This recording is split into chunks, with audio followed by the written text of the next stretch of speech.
Okay, welcome back to my channel. Big weekend in the British Grand Prix. Before we get started, I just wanted to give a shout out to flashface.co.uk for my Formula One face mask that I just got in. It's a sweet McLaren one.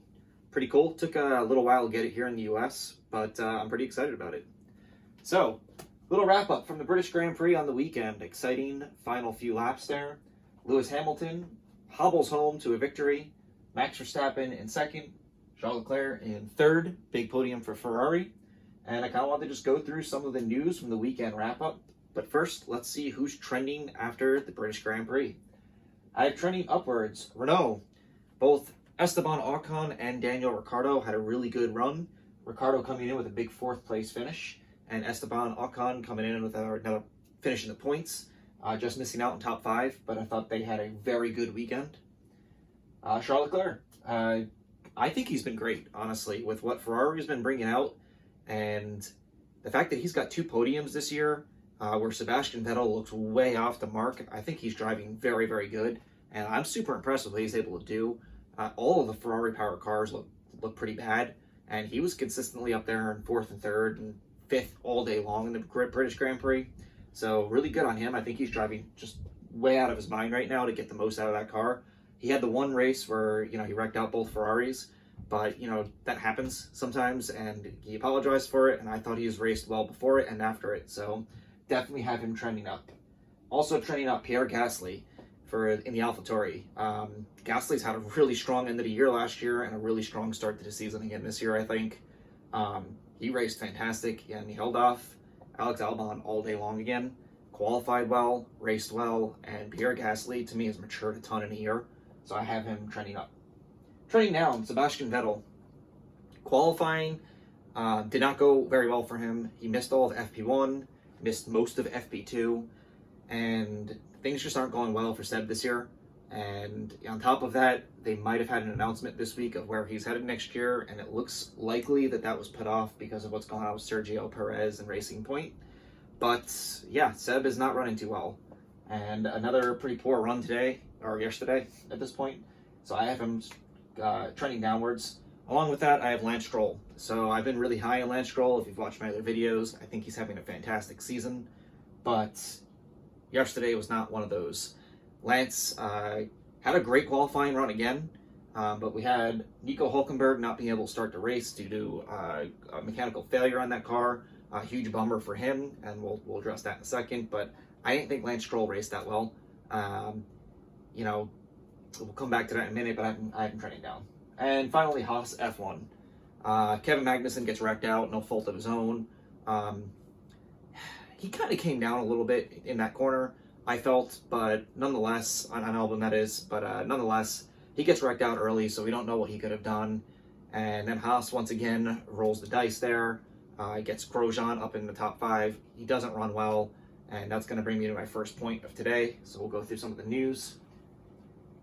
So Weber says that Grosjean is borderline out of his depth in Formula One racing. So we talked a little bit about Grosjean and Haas once again doing some pitch strategy to get that Haas car up in the top 5. And for a while, he was running pretty well and defending nicely.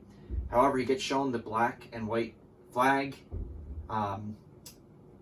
It was over defense against the McLarens, Carlos Sainz, and he does some pretty crazy dives going into the corners to stop Carlos from being able to get around him in there. And I personally, if I'm being honest, I personally kind of liked it. I didn't think that it was that bad. The replays made it look more harsh of a turn than it was, but nonetheless, he comes under some criticism for it. On one hand, I say, can you blame him? Haas is not up front a lot. He's running in the top 5. His only chance of finishing the points is to defend the life out of that spot that he's currently in there in a much slower vehicle. And there was a long time where we had a whole line of cars up behind Romain Grosjean, and eventually the McLarens finally made some moves to try and get around him, and he defended. 2, Kimi Räikkönen struggles at the British Grand Prix again. So Räikkönen has raced very well in the British Grand Prix historically, and he is finishing the points in it, I believe. He had a long streak going. I don't have the numbers off the top of my head, but I thought he had a terrible race. Alfa Romeo in general is not that fast. But to start this race, Antonio Giovinazzi once again gained spots right off the start of this Grand Prix, and Raikkonen did not. He went the wrong way, and his race just kept getting worse and worse. And I honestly just feel like he really had a bad day all around. To end it, he has the front wing come off, which, creates a puncture to kind of put the final punctuation mark on a pretty bad all-around weekend for him. And rumors are coming out now that Sergio Perez might be announced as the driver to replace him next year at Alfa Romeo, should Sebastian Vettel be headed to Racing Point. So could this be the end of Kimi's career? I've been a huge Kimi Räikkönen fan for a long time. My background with Formula One, when I was first getting into it and kind of coming on my radar, Kimi was running some races in NASCAR here in Charlotte, the Truck Series, if everyone remembers that. And so he was one of the first F1 drivers that kind of came on my radar, that kind of drew me over to Formula One and the obsession that I have now had with Formula One. So I love Kimi Räikkönen, but it does have to be said that, especially this year, he looks nowhere near the Kimi of old. And I know he's running for a team that's struggling, but I thought he was pretty poor in this race. Alex Albon had a very impressive recovery to 8th place. A disastrous weekend from Friday, Saturday. Wrecks his car, doesn't have a good qualifying, and has to race his way up. Starts off this Grand Prix getting into Kevin Magnussen. The stewards decide it's his fault. He gets the penalty, and then he starts digging himself out. And I thought that Alex Albon did an amazing drive and an amazing job digging himself all the way up out of that hole, all the way up to 8th. However, will that be enough for him to keep his ride at Red Bull? A great run on Sunday, but a really bad weekend, and it does have to say that a lot of the mistakes, he said, that a lot of those mistakes were of Alex Albon's own doing. He didn't qualify well, he crashed a car in practice, and stewards did decide it was his fault for running into Kevin Magnussen. So while he does get the 8th place, does finish in the points, and has to overtake a lot of cars to get there, a lot of the issues that are plaguing him right now are, I think, results of a driver who is very nervous about keeping his ride. And to make matters worse for him, Pierre Gasly is having a fantastic season so far, in my opinion, in the AlphaTauri. And Gasly holds him off all day long and finishes ahead of him in 7th. So I don't know if that's going to be enough for Alex Albon to hold on to his seat if things keep trending this way. It was a great run for him. Hopefully that's some confidence he can build on, and maybe he can be right up there with Max next week, who looked very good. Verstappen, I thought, had a great weekend, and brings us to the next one. Max Verstappen, pitting makes Lewis Hamilton the luckiest driver in Formula One. So, not my quote, but I did see this quote trending on Twitter after the British Grand Prix. So obviously Max Verstappen's decision to box there was a conservative move to make sure that he didn't have any tire issues. However, Verstappen doesn't box. We're talking about Red Bull getting a win at the British Grand Prix. So that box definitely cost Verstappen a chance to win. But I thought Verstappen was good, and I thought that he raced a really solid race. Obviously, Bottas and Hamilton's tire issues gave him a chance to get that second, and without those tire issues, he never had a chance of winning this race. But I thought Verstappen was solid. But this tweet made me really interested. Is Lewis Hamilton the luckiest driver in Formula One? And in this situation, obviously it was a huge stroke of luck that Red Bull decided to pit Verstappen, and Lewis Hamilton was able to literally drag his car on 3 tires over the finish line, and I believe he wound up finishing 7 or 8 seconds ahead of Verstappen at the end. But there's some criticism on Twitter that Lewis Hamilton is the absolute recipient of tremendous good luck in Formula One racing. Do you agree with that? Obviously, it created an amazing finish. I was on the edge of my seat wondering if Hamilton was going to be able to hold on to that victory. And it was just complete chaos those last few laps. Which brings us to the next one.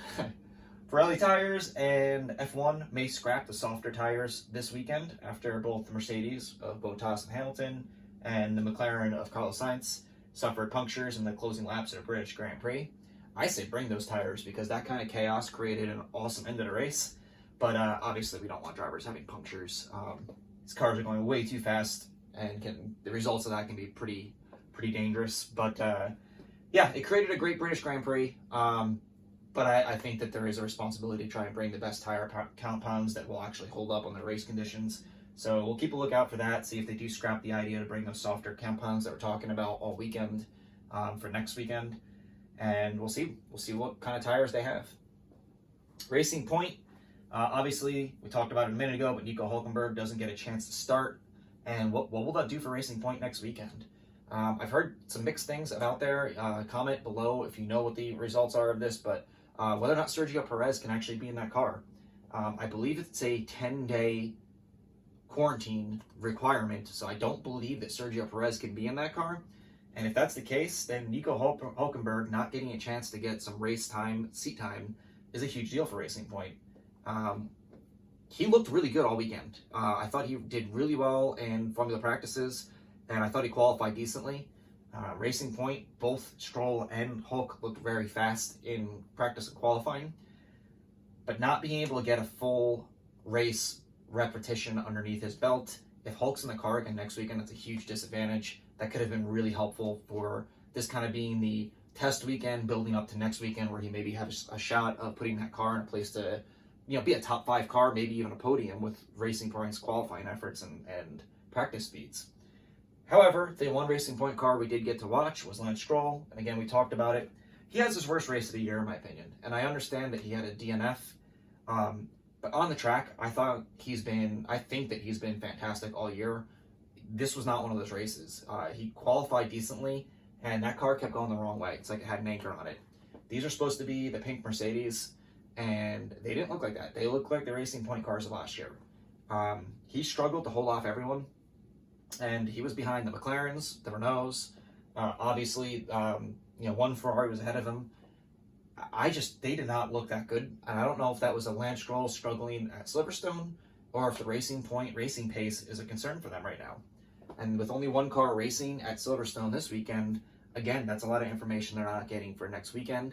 So I'm going to be looking at Racing Point for many different reasons. Sebastian Vettel announcement, Sergio Perez or Hulk in the car, and was this a one-off where maybe Lance Stroll struggled, or is their race pace maybe not as fast as we think it is?